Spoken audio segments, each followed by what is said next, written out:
Se dice que en un discurso, en una prédica, las últimas palabras que el predicador dice son por lo general con lo que el oyente se queda en su corazón.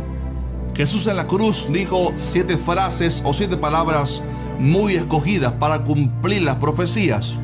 Y cada una de estas 7 frases o palabras tiene una enseñanza realmente poderosa. Quiero pedirle perdón si este video se hace muy largo, pero quisimos hacerlo así porque si usted puede quedarse hasta el final, le aseguro que va a aprender un montón hoy. Vamos a meternos en aguas profundas, así que por favor quédese hasta el final porque realmente esto va a ser de muchísima bendición. Ya comenzamos. Bienvenido a Que Dice la Biblia.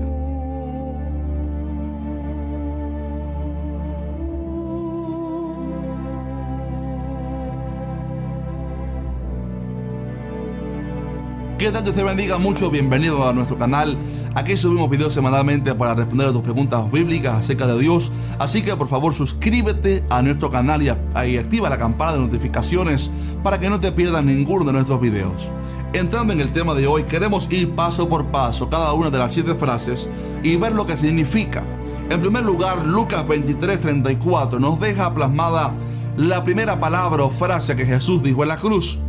Jesús dijo: Padre, perdónalos porque no saben lo que hacen. Realmente es impresionante. Esta frase nos deja algunas enseñanzas. Primeramente, Jesús dijo: ellos no saben lo que hacen. La Biblia nos revela, mi hermano querido, que el pueblo judío no comprendió que estaban crucificando a su Mesías. Habían esperado durante tantos miles de años a su Mesías, a su Salvador. Sin embargo, no pudieron percibirlo, conocerlo, reconocerlo. No tuvieron revelación para darse cuenta que ese Jesús, el hijo de José, como lo llamaban ellos, era el Mesías que ellos estaban esperando durante tantos miles de años. Pero qué tremendo es saber que la Biblia nos revela que Dios lo permitió así. ¿Sabe usted para qué? Para que nosotros los gentiles pudiéramos ser salvos. La Biblia dice que ha acontecido a Israel endurecimiento en parte. O sea, Dios permitió que su corazón se endureciera, dice, hasta que haya entrado la plenitud de los gentiles. Juan capítulo 1 dice que a los suyos, a Israel, Jesús vino, pero los suyos no le recibieron. Y entonces, producto de eso, sucedió el gran milagro de que todos los que le recibieren, a los que creen en su nombre, Dios les dio la potestad de ser hechos hijos de Dios.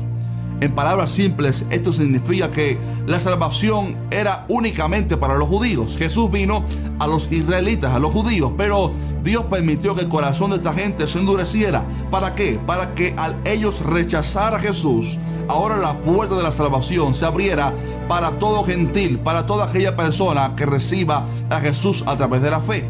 Por esto no hace falta que nadie se haga judío, ni practique fiestas judías, ni se circuncide para ser salvo. La salvación es solamente a través de la fe.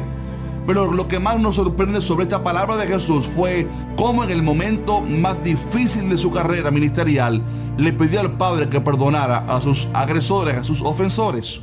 Qué madurez espiritual de Cristo, mi hermano querido. ¿Verdad que sí? Necesitamos adoptar ese carácter de Cristo. La Biblia nos habla mucho sobre la importancia de perdonar. Tenemos un video muy bueno sobre el perdón. Abajo en la descripción se los voy a dejar para que usted pueda verlo después si no lo ha visto. Pero la Biblia nos habla mucho sobre que si no perdonamos a nuestros ofensores, Dios tampoco nos perdonará. La segunda palabra que Jesús dijo, la segunda frase, se encuentra en Lucas 23:43. Se la dijo a un ladrón. Se recuerda usted que Jesús fue crucificado con 2 ladrones al lado suyo, uno en cada cruz, eran 3 cruces. Y uno de ellos, arrepentido por su maldad, dijo: nosotros que estamos pagando aquí, le dijo a su compañero, el otro ladrón le dijo: nosotros que estamos pagando aquí justamente porque nos merecemos esto. Pero este Jesús ningún mal hizo, él no merece estar en esta cruz, él es inocente. Y este hombre reconoció su pecado, su error, reconoció su condición, se arrepintió y miró a Jesús con fe y le dijo: Jesús, acuérdate de mí cuando vengas en tu reino. Pidió a Jesús misericordia, miró a Jesús a través de la fe y Jesús le dijo: de cierto te digo que hoy estarás conmigo en el paraíso. ¿Sabe que esto nos da una enseñanza tremenda? En primer lugar, la salvación es únicamente a través de la fe. Este hombre no le dio tiempo de bautizarse, no le dio tiempo de aprender doctrina, no le dio tiempo de ir a un instituto bíblico, no le dio tiempo de hacer nada, pero creyó a través de la fe, una fe sencilla en el último momento de su vida, y Jesús le garantizó la salvación. Qué preciosa es la fe, qué linda es la gracia del Señor, que aunque alguien haya sido un hombre o una mujer perdido toda su vida, un hombre desgraciado, un hombre de mala vida, si en el último minuto acepta a Jesús, reconoce su condición, se arrepiente y viene ante los pies del Señor, una mirada de fe le salva. No es el agua la que salva, no es las cosas, las obras lo que salva. Una mirada de fe a través de la gracia. Miró a Jesús a través de la fe y fue salvo. Pero también esto nos enseña cómo el alma de la persona que muere automáticamente va hacia la eternidad. Hay sectas que enseñan que cuando la persona muere, ya el alma se aniquila si fue un pecador y no va al infierno. O que si un cristiano muere, no va al cielo, sino que se queda dormido, dicen ellos, y no sabe más nada hasta que sucede el día de la resurrección. Según ellos, entonces, los antepasados que están muertos y nada saben y están dormidos ahí, incapaces de hacer nada, esperando por el día de la resurrección. Pero la Biblia nos habla sobre otra cosa. Jesús le dijo a este hombre: hoy estarás conmigo en el paraíso. Obviamente no su cuerpo iba a un sepulcro, pero su alma va hacia la eternidad. Jesús le dijo: hoy estarás conmigo en el paraíso, porque el cuerpo cesa. Por eso la Biblia dice acerca de que el morir es un dormir. No habla de que el alma duerme, sino que el cuerpo duerme, porque un día va a ser resucitado cuando el Señor así lo declare. Pero el alma es eterna, el alma va automáticamente hacia la eternidad. Por eso el Señor se lo pudo decir a este hombre. Pablo nos dio evidencia en la Biblia de que cuando alguien muere, automáticamente va a la eternidad. Si alguien es cristiano y su cuerpo cesa, automáticamente esa persona, su alma, va al cielo. En 2 de Corintios capítulo 5, Pablo dijo: quisiéramos estar ausentes del cuerpo y presentes en el Señor. O sea, muertos, morirnos, para entonces estar en la presencia del Señor. Mi hermano querido, cuando un cristiano muere, automáticamente su alma, si es cristiano, pasa a estar en la presencia del Señor. También en Filipenses 1:23, Pablo dijo: de ambas cosas que estoy puesto en estrecho, tengo deseo de partir, o sea, de morirme, dice, y estar con Cristo, lo cual es muchísimo mejor. O sea, desearía morirme físicamente para estar con Cristo. ¿Cómo es ganancia? ¿Cómo es mejor morirse y quedarse enterrado su alma? Estamos hablando del alma, supuestamente, que su alma no sepa nada durante miles de años hasta que el día de la resurrección acontezca. Pablo habla de que la muerte es una ganancia para el cristiano, porque el cristiano apenas muere pasa a estar a una mejor vida, literalmente pasa a estar en la presencia del Señor. Él dijo: tengo deseo de morirme para estar con Cristo, ¿ok? Tengo deseo de morirme para automáticamente estar en la presencia del Señor. Es por eso que Jesús pudo decirle a este hombre: hoy estarás conmigo en el paraíso. ¿Sabes? Si eres cristiano y has creído en Jesús en tu corazón, siéntete convencido de que si hoy mueres, es una ganancia, es una bendición. Alguien dijo: lo mejor que le puede pasar a un cristiano es morirse. Porque la Biblia nos habla mucho sobre el cielo, sobre la eternidad, sobre cómo morir es ganancia para el cristiano. Es una ganancia, porque cuando un creyente, un cristiano muere, automáticamente esta persona va al cielo, a estar en la presencia del Señor. Qué bendición, ¿verdad que sí? En tercer lugar, la tercera palabra que Jesús dijo en la cruz fue a María, su madre física. Le dijo: mujer, he ahí tu hijo. Hablando de Juan, el discípulo amado, le dijo: Juan, hijo, he aquí tu madre. O sea, Jesús estaba hablándole a Juan de que tomara a María como madre para que la sustentara. La mayoría cree que esto se refiere a que la sustentara económicamente, y Jesús que estaba dando una enseñanza de honrar a nuestros padres y honrar a nuestra familia físicamente, preocuparnos por ellos. Algunos creen que esto significa que los cristianos tenemos que tomar a María como madre nuestra, pero eso es una aberración doctrinal. La Biblia nunca nos enseña tal cosa. Otros dicen que esto demuestra que María no tuvo más hijos, pero esto también es un error, porque la Biblia nos enseña que José y María, después de que Jesús nació, José y María se juntaron sexualmente y tuvieron hijos, ¿ok? Ahí menciona todos sus nombres y no habla sobre parientes, como en el caso de Abraham y Lot. Ahí la palabra que se usa es hijos, es hermanos de Jesús, hermanos carnales a través de María. De manera que María sí tuvo más hijos, pero La Biblia nos da evidencia de que hubo un conflicto en la familia de Jesús porque sus hermanos no creían en Jesús. Dice que no creyeron en Él hasta el día cuando Jesús resucitó de los muertos. Es curioso saber que ninguno de sus hermanos, la Biblia nos da evidencia de que estuvieron presentes en la crucifixión de Cristo. Algo había acontecido en la familia. Algunos creen que posiblemente ya José, el esposo de María, ya había muerto para ese entonces. Había un conflicto familiar. Y da a entender esta palabra de que Jesús estaba preocupando por el sustento físico de su madre. Por eso le dijo: Juan, aquí tienes tu madre, encárgate de ella físicamente, económicamente, puedes sustentarla. Y esto nos da la enseñanza de que Jesús estaba honrando a su madre. Hace unos días, su madre físicamente, obviamente. Hace unos días recibí un mensaje por Instagram de un hermano que vio un video y él estaba confundido y decía, vi un video que dice que los cristianos no podemos trabajar secularmente, sino que tenemos que dedicarnos únicamente al ministerio y Dios de alguna manera proveerá y no podemos trabajar físicamente. Estaba hablando del cristiano en general, no sobre pastores, sino sobre el cristiano en general. Y la Biblia nos enseña algo tremendo, y es que el que no provee para su casa, dice la Biblia, el que no provee para su familia, ha negado la fe y es peor que un incrédulo. Muchos matrimonios, muchas familias cristianas se rompen, familias de pastores, porque descuidan la relación de la familia, descuidan la esposa, el esposo, descuidan los hijos por cuidar las ovejas. Y si eres pastor como yo, mi hermano querido, un consejito personal: la familia es el primer ministerio que Dios nos entregó.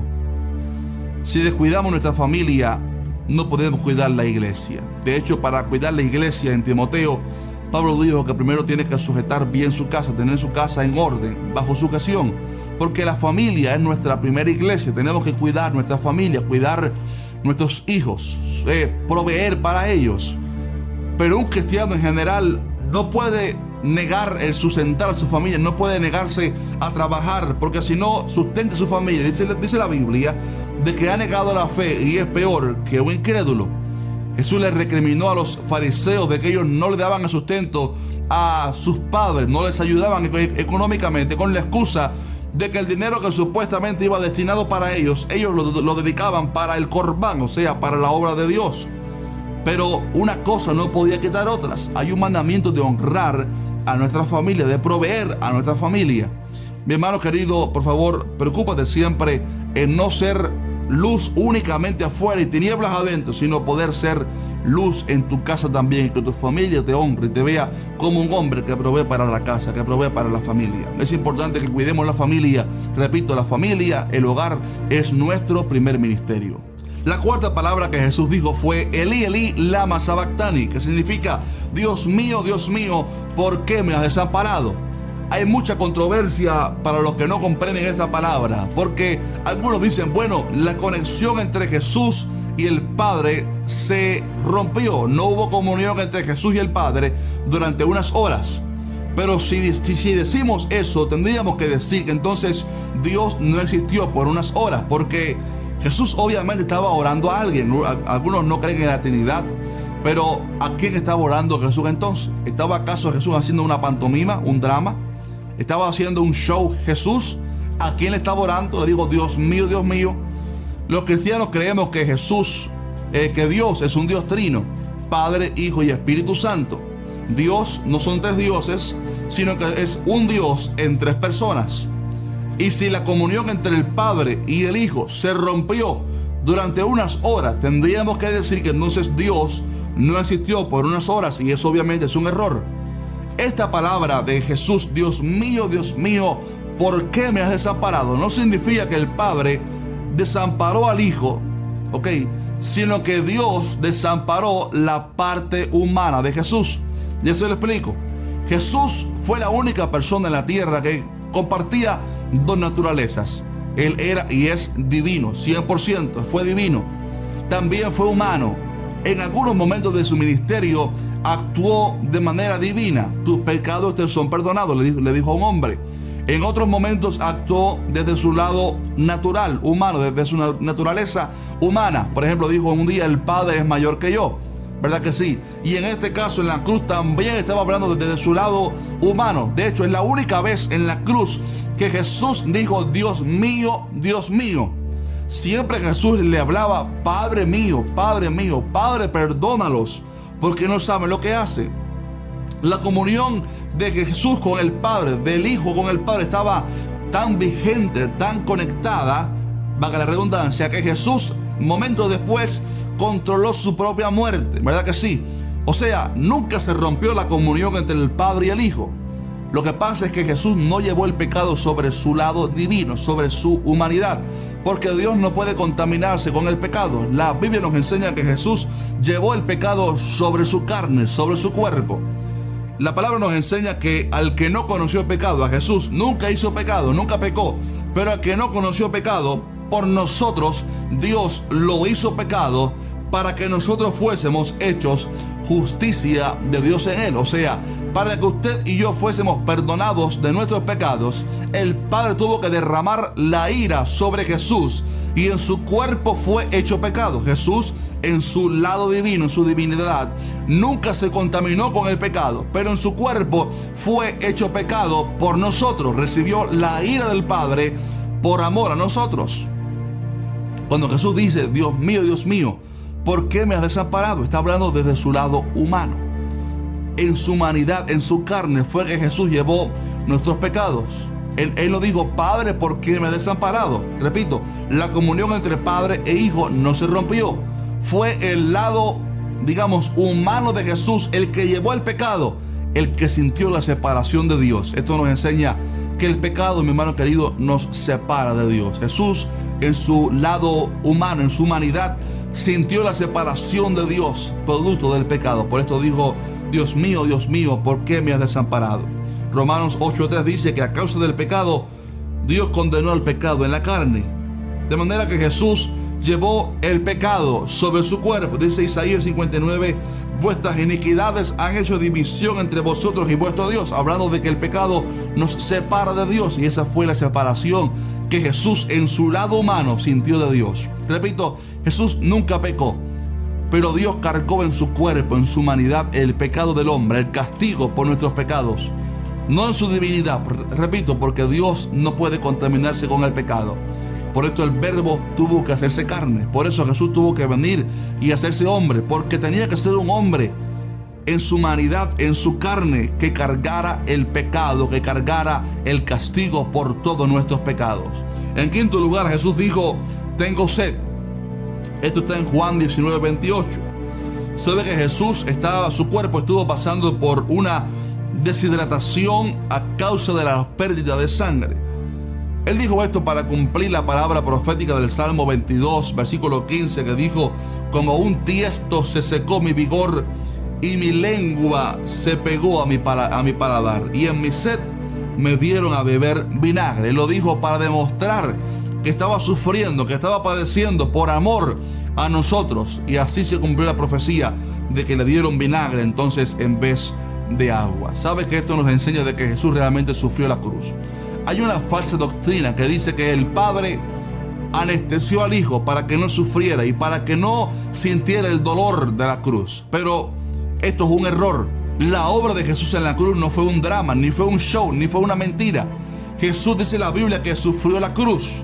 Dice, el cual por el gozo puesto delante de él sufrió la cruz, menospreciando el oprobio. Mi hermano querido, Jesús sí sufrió la cruz, pero la sufrió por amor a ti, por amor a mí. Él miró el fruto de su aflicción. Él miró a millones de almas redimidas por su sangre y entonces sufrió la cruz. Esto Él lo hizo. Tengo sed, para demostrar que estaba padeciendo en la cruz y que realmente Él sí sufrió en la cruz. En sexto lugar, Él dijo, consumado es. Dice Juan 19:30, cuando Jesús hubo tomado el vinagre, dijo, consumado es, consumado es. La palabra que Jesús dijo aquí fue en el latín, tetelestia, tetelestia. Tetelestia era la palabra que significaba, se ha terminado la obra. Se ha terminado lo que vinimos a hacer. Esta palabra, por ejemplo, la decía un pintor cuando terminaba una obra que le habían mandado a hacer.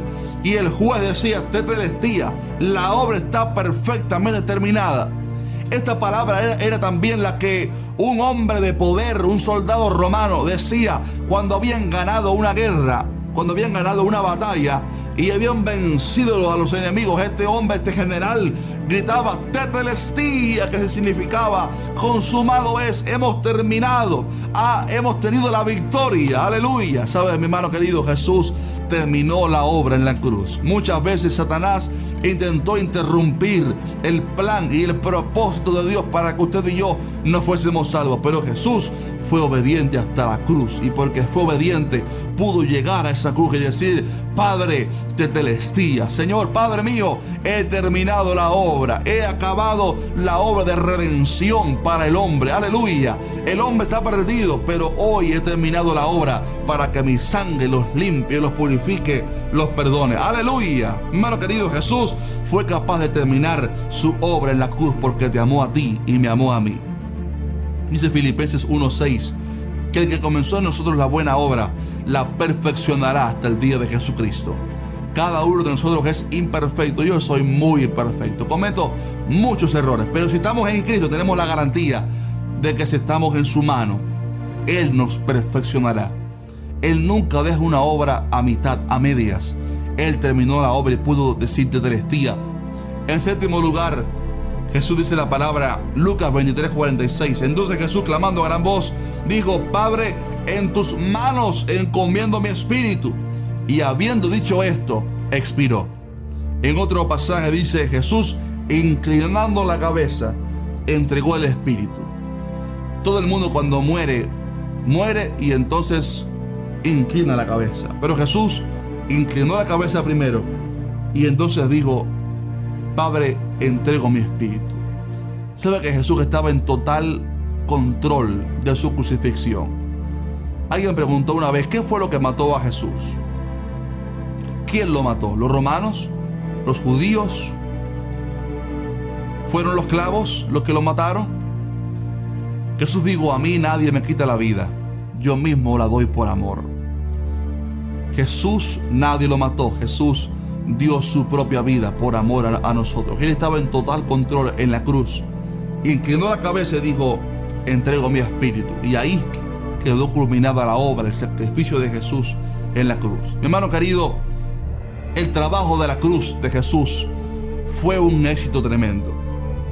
Pablo dijo en Colosenses 2:13: y a vosotros, estando muertos en pecados y en la incircuncisión de vuestra carne, os dio vida juntamente con él, perdonándoos todos los pecados, anulando el acta de los decretos que había contra nosotros, que nos era contraria, quitándola de en medio y clavándola en la cruz, y despojando a los principados y a las potestades, los exhibió públicamente, aleluya, triunfando sobre ellos en la cruz.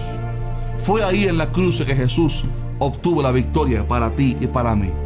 En esta semana linda que la gente se reúne, hay muchos religiosos que nunca buscan a Dios en todo el año y se llenan las iglesias en esta semana. Eso es religiosidad. Pero el cristiano verdadero sí se toma un momento, no importa cuál día, no importa cuál semana, pero un momento para recordar el sacrificio de Jesús en la cruz.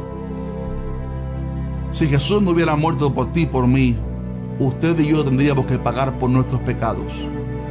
Dios es un Dios justo y Dios tiene que castigar el pecado. Y el castigo por nuestro pecado, Dios no puede quedarse de brazos cruzados. Usted y yo merecíamos el castigo por nuestros pecados. Pero ¿sabe usted lo que Dios hizo? Dios envió a su único Hijo a la tierra. Y en su cuerpo, en su humanidad, derramó toda la ira suya por el pecado. Lo castigó. Lo hizo maldito en su carne, producto de nuestros pecados. Lo castigó ahí en la cruz, para que si usted y yo creemos en Jesús, en su sacrificio, y creemos que el sacrificio de Jesús es suficiente para perdonar nuestros pecados, entonces la sangre derramada de Jesús nos limpia, nos purifica de todo pecado. Y una cosa más gloriosa es que Jesús al tercer día resucitó. La muerte no lo pudo sostener, no lo pudo contener. Él resucitó al tercer día y Él vive, Él está vivo. Aleluya. Así que el Señor te bendiga mucho. Déjame saber abajo, por favor, tu comentario. ¿Qué te pareció este video? Búscanos en las redes sociales, en Instagram. Búscanos como ¿Qué dice la Biblia? Y por ahí podemos hablar. Así que búscanos en ¿Qué dice la Biblia? En Instagram, disculpen, como ¿Qué dice la Biblia? Y por ahí nos estaremos hablando. Que el Señor te bendiga mucho y un fuerte abrazo. Amén.